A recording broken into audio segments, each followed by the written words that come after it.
question, eh bien, a été en quelque sorte monopolisée par les philosophes, les historiens anglo-saxons. Il y a eu, on peut dire que, pour l'essentiel, la question de la généalogie de la République, de la nature de la figure du pouvoir moderne, c'est une question qui est omniprésente dans les études anglo-saxonnes et qui est quasi absente des études de philosophie, non seulement française, mais je dirais même continentale européenne. Alors pourquoi? Eh bien, pourquoi il y a, et c'est incontestable, n'est-ce pas, vous avez une bibliographie extrêmement fournie sur l'histoire, sur la généalogie, une réflexion sur le pouvoir, sur la figure moderne du pouvoir chez les historiens et les philosophes anglo-saxons, et quelque chose de beaucoup plus pauvre aujourd'hui. Alors, j'y vois, si vous voulez, les raisons suivantes, c'est pourquoi on ne s'est pas intéressé, par exemple en France, à cette question de la figure moderne du pouvoir. Eh bien, tout simplement parce qu'on croyait qu'on détenait déjà la réponse, puisqu'on a estimé que, en fait, la République est indissociable de la Révolution. Comme le disait François Furet, n'est-ce pas, penser la Révolution, c'était penser la République, parce que, pensait-on, c'est vrai qu'en France, la République proclamée en 92 est absolument connectée à la Révolution française. Et par conséquent, on oubliait facilement qu'avant la Révolution française, qu'avant la République française, il y a eu la République américaine, qu'avant la République américaine, il y a eu la République anglaise de Cromwell, et qu'avant même la République anglaise de Cromwell, il y a la République des Provinces-Unies, et qu'avant même la République des Provinces-Unies, il y avait toutes les républiques de cité, Florence, Milan, des moments républicains, Venise, que sais-je encore, que donc il y a une très longue histoire, n'est-ce pas, de ces républiques et du pouvoir dans la République.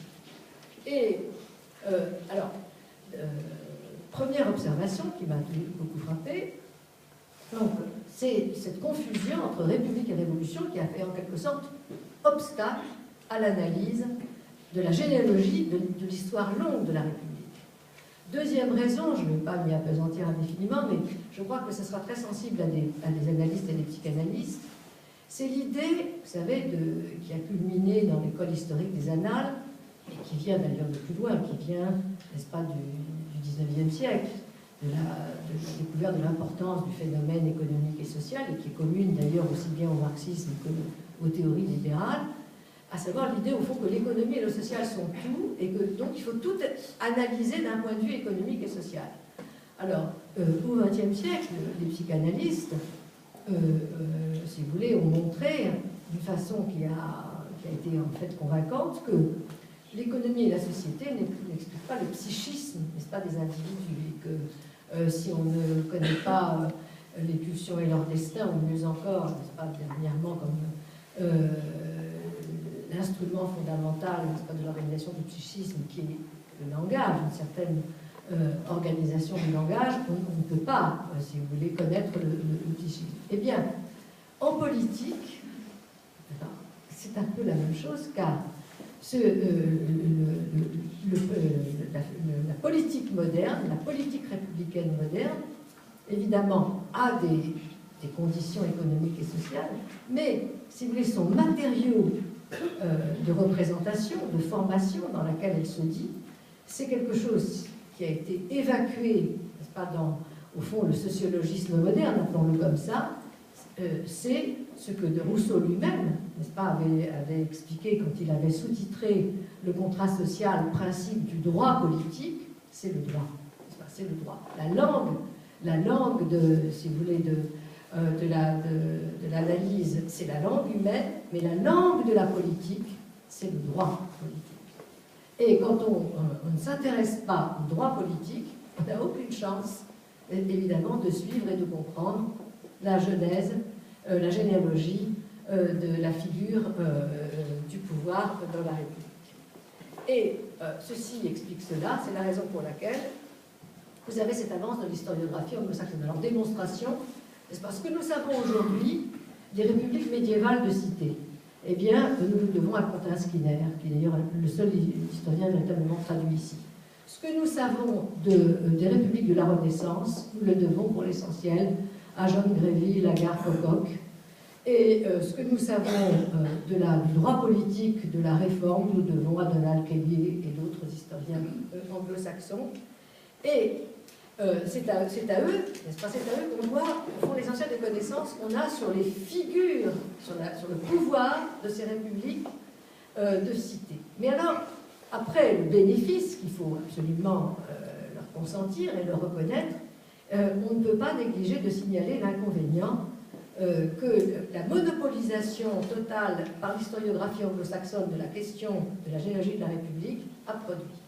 Alors, quel est cet inconvénient? Eh bien, la plus belle fille du monde ne peut donner que ce qu'elle a, n'est-ce pas? Et les anglo-saxons, les anglais, au fond, ne parlent que de leur histoire et de leur expérience, et ils contournent tous, malgré les différences qu'ils ont les uns et les autres, une expérience qui a été la nôtre, c'est-à-dire la République d'État. Ils ne parlent, en un mot commençant, que des républiques de cité.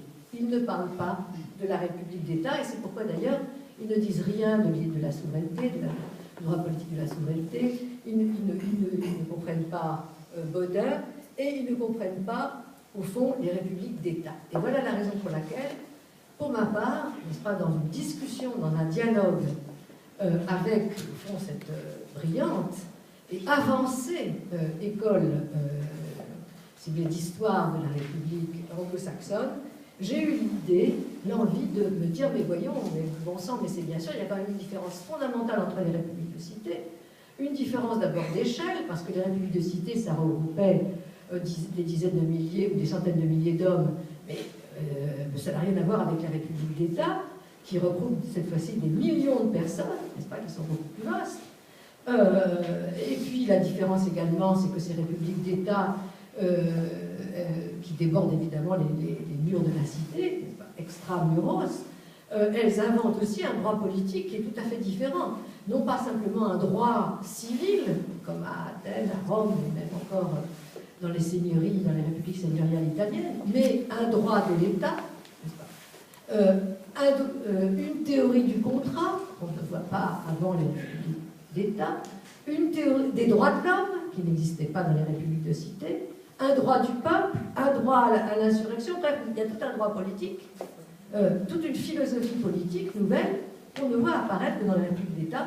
Donc, voilà le point de départ de ce livre. Je me suis dit, mais quand, où, quand et comment cela a-t-il commencé? Vous savez, Aristote disait le commencement est la moitié du tout. Bon, voilà. Quelle est la première république d'État? La première république d'État en Europe, c'est très simple, c'est la République des Provinces-Unies. Avant la République des Provinces-Unies, il y a des républiques de cité, mais il n'y a pas de République d'État. Et donc, je me suis intéressée à la République des Provinces-Unies et à la figure nouvelle du pouvoir que cette République a produite. Et c'est ce dont je voudrais vous parler rapidement maintenant. Alors, bien sûr, cette République des Provinces-Unies, comme chacun sait, est née de l'insurrection des Flandres contre la volonté de centralisation administrative, fiscale, religieuse de Philippe II, et elle a été aidée, tenue sur les fonds baptismaux par toutes les forces modernes de l'Europe, au premier rang desquelles, d'ailleurs, il faut bien dire, les États-nations, l'Angleterre et la France, qui avaient aussi leur raison d'être en lutte avec Philippe. Alors, c'est dans cette première République d'État, et qui est d'ailleurs extraordinaire, parce que c'est la première fois que dans un conflit frontal, même s'il a duré très longtemps, on parle d'une guerre de 80 ans, une république l'a emporté sur un empire. Quand on se retourne, si vous voulez, sur l'histoire de la République, à chaque fois, bon, à Athènes, qui a été battu évidemment par Philippe et Alexandre, à Rome, lorsque César a franchi le Rubicon, à Florence, lorsque les Anjou, avec un projet impérial, se sont abattus sur la ville, pour les républiques, jusqu'alors, n'avaient jamais résisté dans un conflit frontal avec un empire, elles avaient toujours été battues. C'est la première fois dans l'histoire du monde qu'une république a remporté la victoire contre un empire. Et quel empire! Alors, à l'intérieur de cette victoire, eh bien, on voit en effet apparaître une nouvelle figure du pouvoir. Guillaume d'Orange ou le prince moderne, un droit politique nouveau, auquel concourent des hommes et des textes. Et c'est ça que j'ai essayé de comprendre. Alors, d'abord, une nouvelle figure du pouvoir, c'est ce que j'ai appelé le prince moderne. Et je dirais que contrairement à une certaine historiographie, n'est-ce pas, qui voit évidemment dans toute figure princière ou dans tout dirigeant politique un machiavélien rusé, si vous voulez, qui assujettit à la raison d'État, eh bien, ce qui est remarquable chez Guillaume d'Orange, quand on s'intéresse à son personnage, c'est que, et bien sûr, n'est-ce pas, il avait de la ruse, il était politicien, tout ce que vous voulez, mais il est l'anti-Machiavel. C'est un anti-Machiavel. Alors, dans cette figure du prince, bon, je me suis arrêtée, je vais vous en dire quelques mots, sur cette figure de Guillaume d'Orange, qui est un personnage extraordinaire. Évidemment, il y a deux aspects très différents. Il y a d'abord une saga, n'est-ce pas, une saga personnelle extraordinaire, qui a suscité l'attention de très nombreux biographes. Et cette saga, on pourrait la résumer en disant que c'est un homme qui a d'abord tout gagné, ensuite il a tout perdu, et puis finalement, n'est-ce pas, il a joué à qui perd gagne. Alors, c'est comme ça que je pourrais présenter cette saga-là. Oui, Guillaume d'Orange, il était l'enfant, n'est-ce pas, de la famille des Nassau d'Illenburg, cadette de la famille Nassau, d'une famille luthérienne, de moyenne noblesse, c'était l'aîné, n'est-ce pas, les Nassau étaient devenus un prince d'empire, lié à des familles de Bourgogne, la famille de Châlons, et d'un seul coup, si vous voulez, miracle et malheur, cet enfant qui était élevé dans une famille, dans une grande famille, pas très argentée, mais qui était très choyée, qui avait une vie très heureuse, eh bien, est devenu, par la mort de son cousin, est devenu l'héritier d'une fortune extraordinaire, et d'un seul coup, il est devenu prince d'Empire, avec des possessions formidables en Brabant, en Bourgogne. Il a été exfiltré de sa famille, élevé par Charles Quint et par Marie de Hongrie, sa sœur, qui, si vous voulez, l'aimait particulièrement, converti au catholicisme, et donc il est devenu, si vous voulez, le premier prince des Flandres, avec des fonctions très importantes, et en même temps, n'est-ce pas, malheur, parce que très rapidement il a eu ce nom de Guillaume le Taciturne. C'est aussi un enfant, si vous voulez, qu'on avait retiré de son foyer. Ces choses vues aujourd'hui, il était effectivement très malheureux, il s'est absorbé dans une sorte de mutisme. Et évidemment, et c'est pourquoi il a été comparé à une sorte de Moïse flamand, n'est-ce pas? Il était à la fois prince, mais il n'était pas chez lui. Et donc, au moment de l'insurrection des Flandres, eh bien, il s'est mis à la tête de cette insurrection contre Philippe II, parce que tout fils préféré, enfin adopté, préféré de Charles Quint qu'il était, il a suscité l'animosité, voire la haine de Philippe II, et dans cette révolte dont il a pris la tête, il a tout perdu, n'est-ce pas? Il a perdu toutes ses possessions, il est devenu un exilé, il a même perdu la vie, puisque Philippe II, n'est-ce pas, dans une proscription qui a indigné toute une partie de l'Europe civilisée, là, non seulement mis sa tête à prix, mais a promis la remise de toute peine aux délinquants qui l'abattraient, et la noblesse de sa famille. Et bref, il est devenu, si vous voulez, un martyr. Moi, j'ai eu le sentiment, vous voyez, c'est la formule que j'ai utilisée, que c'était au fond comme un Kennedy qui serait devenu de Gaulle avant d'être assassiné. Mais en même temps, voilà, troisième chose qui perd gagne, c'est qu'il a été en même temps le père de la nation, et la meilleure preuve, c'est que le chant national des Provinces-Unies, c'est le Wilhelmus, c'est-à-dire l'hymne que son compagnon et ami Philippe Smarnik de sa table ronde avait composé pour lui et pour rallier tous ses partisans. Il est devenu le père de la nation, véritablement la figure éponyme de la nation, enfin des Provinces-Unies. Et d'ailleurs, là, je vous ouvre une parenthèse pour vous dire pourquoi, alors que c'est un tableau qui date du XVIIe siècle, j'ai mis cette magnifique vue de Delphes de Vermeer que tout le monde connaît. Vous savez, cette vue de Delphes de Vermeer, elle est un peu coupée dans la reproduction qui est sur la couverture de mon livre, en fait, c'est l'ombre, vous savez, qui gagne sur la lumière. Ça a été commenté, tout le monde connaît, je pense, le commentaire de Proust à la fin de la recherche du temps perdu, lors de la mort de Bergotte qui s'abîme devant, on ne le voit pas d'ailleurs, on le voit là, le petit pan de mur jaune avec un auvent, n'est-ce pas, le petit pan de mur jaune et il meurt. Mais moi, ce qui m'a intéressé, c'est pas ça, dans ce tableau, c'est que, en regardant bien le tableau, je me suis aperçue que l'endroit qui reste éclairé et qui éclaire toute la vue, vous savez, qui n'est pas, eh bien, c'est cette flèche-là. Et cette flèche, c'est la flèche de la nouvelle église dans laquelle est le catafalque de Guillaume d'Orange. Vous savez qu'il a été assassiné à Delphes et on l'a mis là. Et vous savez, les grands peintres de cette époque-là ne font pas les choses par hasard. J'ai pensé que ce n'était pas par méprise mais sans y avoir prêté attention que Vermeer a fait les choses de cette façon. Voilà pourquoi alors. Donc, voilà pour la saga, si vous voulez, qui est devenu donc, si vous voulez, le père de la nation, l'homme qui a fait les Provinces-Unies. Mais si on s'éloigne de cette saga, sur le plan philosophique, sur le plan de la philosophie politique qui nous intéresse, qu'est-ce qu'a été Guillaume d'Orange? Eh bien, pour paraphraser Hegel, vous savez, qui avait dit que Bonaparte, c'était l'esprit du monde à cheval, et pour m'éloigner de cette figure du pouvoir, qui a été si bien pensée par Hegel et si bien comprise à son tour par Lacan, je dirais que Guillaume d'Orange, c'est l'esprit du monde à pied. C'est-à-dire l'anti-Machiavel. Alors, justement, qu'est-ce que le machiavélisme? Voilà, si vous voulez, qu'est-ce que la théorie machiavélienne du prince? Ce n'est pas, comme on le dit, n'est-ce pas, un pouvoir rusé ou un pouvoir, si vous voulez, qui use de la raison d'État. Ce n'est pas seulement un pouvoir rusé ou un pouvoir qui use de la raison d'État d'une manière immoraliste, en opposition avec la morale. Ce n'est pas non plus seulement, même si c'est un des grands acquis de la pensée de Machiavel, la reconnaissance du caractère inévitable de la pluralité et du conflit. Qu'est-ce que c'est que la conception machiavélienne?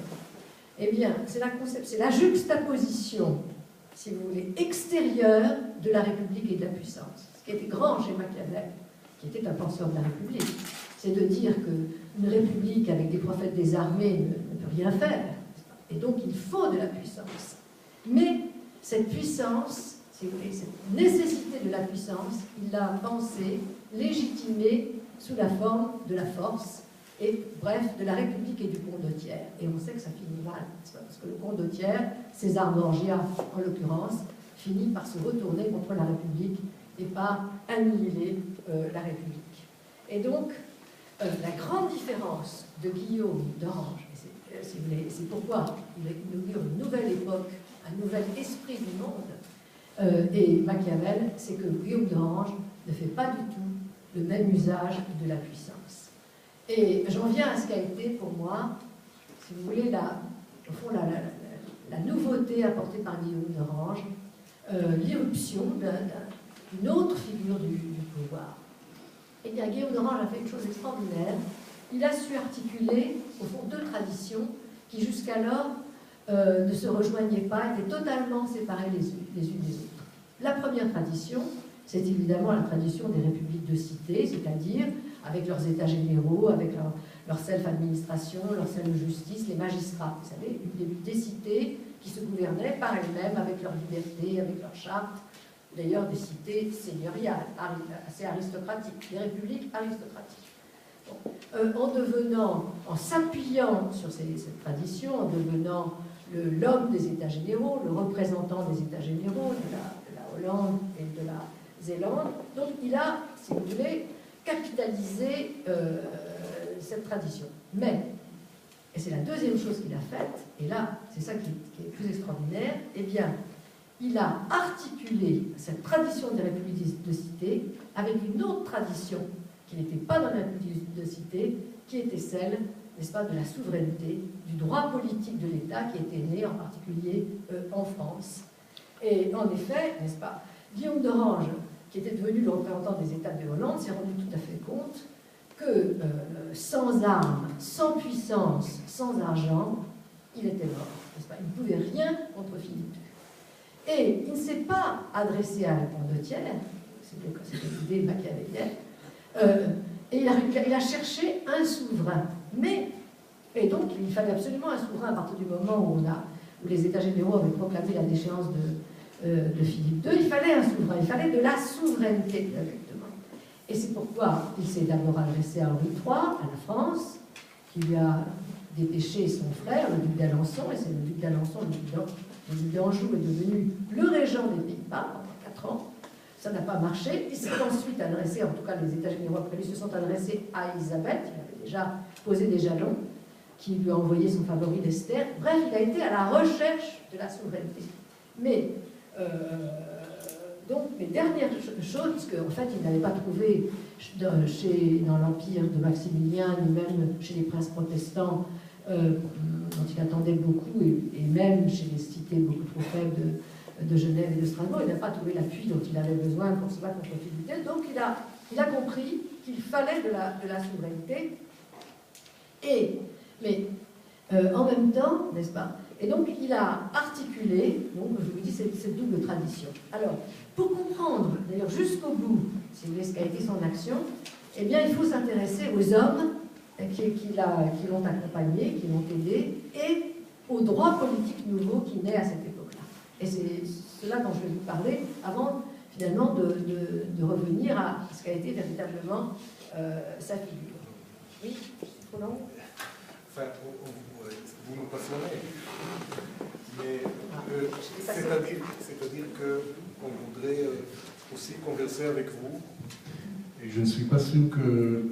Enfin, il y a aussi Madame Durand qu'on voudrait peut-être traduire, enfin, faire une lecture de la politique actuelle à partir de son expérience aussi.